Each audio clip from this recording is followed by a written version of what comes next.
Alors donc vous parlez de dette illégitime qui peut être annulée, mais comment on distingue celles qui sont légitimes et celles qui ne le sont pas? Ah, bonne question, évidemment.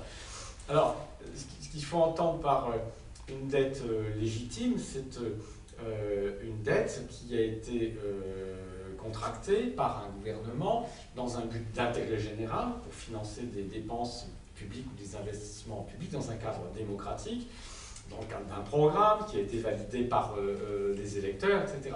Ça, c'est une dette légitime qui doit être remboursée, normalement, sauf impossibilité, ça c'est autre chose.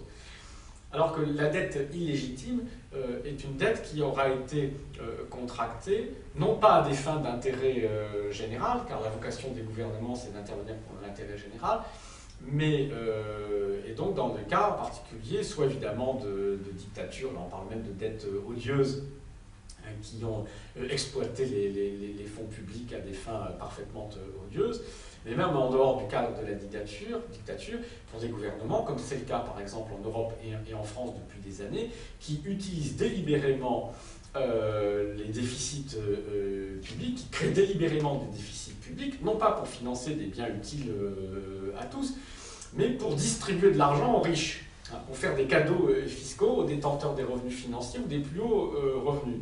Alors ça, c'est du vol pur et simple, c'est du détournement de fonds publics. Vous creusez des déficits publics simplement pour améliorer le niveau de patrimoine et de richesse de ceux qui sont déjà les plus privilégiés. Ça n'a aucune espèce d'utilité pour l'intérêt général, donc ça, c'est une forme de dette odieuse. De même que une bonne partie de la dette qui s'est accumulée là depuis 3 ans est la conséquence de quoi ? Ça n'est pas la conséquence, comme je l'ai expliqué déjà précédemment, de dépenses sociales, par exemple, supplémentaires qui auraient été décidées pour améliorer le sort des pauvres. Non, c'est pas ça. Les deux sources essentielles de l'aggravation de la dette, c'est d'une part tous les cadeaux fiscaux faits aux riches, je l'ai déjà dit, et d'autre part la récession provoquée par la crise de la finance privée. Donc parce que des spéculateurs voyous, des banquiers fous, et des gouvernements qui ont laissé faire, ont déclenché une crise financière mondiale et donc une récession de l'activité dans les plus grands pays industrialisés, eh bien on a un effondrement des recettes publiques et un gonflement des déficits.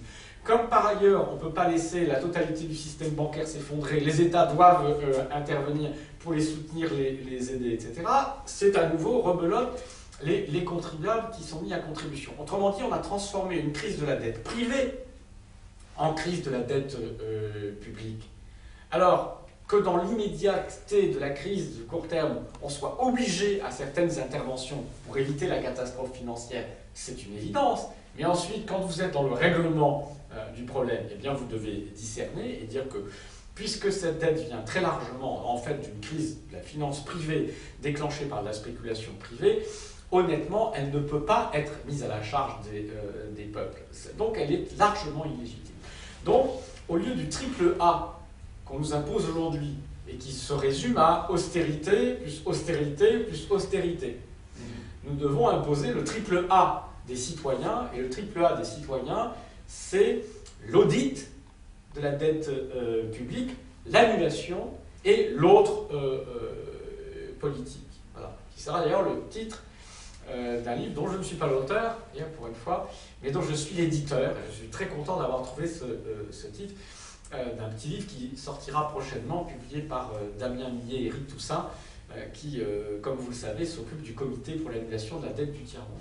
Donc le triple A des citoyens, audit, annulation et autres politiques. Donc l'audit, on met à plat pour distinguer la dette, la bonne, celle qui est légitime, la part de dette qui est excessive, et dans cette dette excessive, eh bien, la part qui est totalement illégitime et donc qui devrait, dans l'idéal, être annulée, c'est-à-dire être laissée à la charge des capitalistes et donc qui perdront. Et enfin, ceci permet de mener une autre politique. Alors quand on dit l'annulation de la dette illégitime, il ne faut pas effrayer les petits épargnants qui, par le biais d'un contrat d'assurance vie ou d'une autre forme d'épargne, seraient amenés à détenir directement ou indirectement des titres publics. C'est pour ça que dans cet audit, il faut aussi établir un véritable relevé, une espèce de cadastre de la détention des titres publics, de manière à agir avec discernement et à mettre en place des plafonds, c'est-à-dire qu'à l'intérieur ou en deçà d'un certain plafond de revenus, d'épargne et de patrimoine, bien évidemment, les particuliers, eux, seront indemnisés et donc ne perdront rien. En revanche, les institutions financières, les grands fonds, etc., les grands détenteurs de patrimoine financier qui peuvent parfaitement assumer cette perte, eh bien, ils l'assumeront. Et si des banques devaient être mises en difficulté, voire en faillite du fait d'une annulation, ça n'est pas grave. La faillite d'une banque, ça n'est pas grave, tant que ça n'est que la faillite des capitalistes qui détiennent le capital. Il ne faut surtout pas les sauver, c'est la logique même du capitalisme, il faut les laisser aller à leur perte. Et le rôle de l'État est simplement de garantir les emplois des salariés, c'est-à-dire de reprendre pour 0 €, 0 centime le contrôle de cette banque en faillite, pour garantir l'activité, garantir les emplois, garantir les dépôts des épargnants, des salariés, etc. Tout ça est tout à fait possible. Donc on peut effectivement annuler des dettes illégitimes.